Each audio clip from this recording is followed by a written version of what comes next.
Liliana Ionuță, ziarul Republica de Constanța. Domnule președinte, Italia este prima țară europeană care, acolo unde certificatul verde devine obligatoriu la locul de muncă, începând cu 15 octombrie.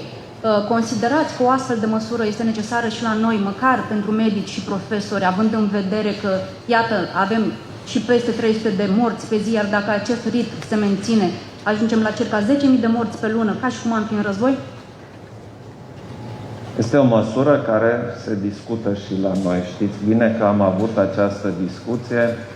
Este o măsură deocamdată în discuție ca și vaccinarea obligatorie. Eu nu sunt neapărat adeptul unor măsuri obligatorii și cu represalii, dar dacă nu reușim prin alte măsuri să încetinim răspândirea virusului, de exemplu prin măsura cea mai naturală, prin vaccinare, atunci este posibil ca la un moment dat și astfel de măsuri mai puțin populare să fie luate în discuție și aprobate, probabil acum de Parlament, cum guvernul este interimar și nu poate să dea ordonanțe de urgență. Ori astfel de măsuri care afectează libertatea cetățenilor se iau prin lege.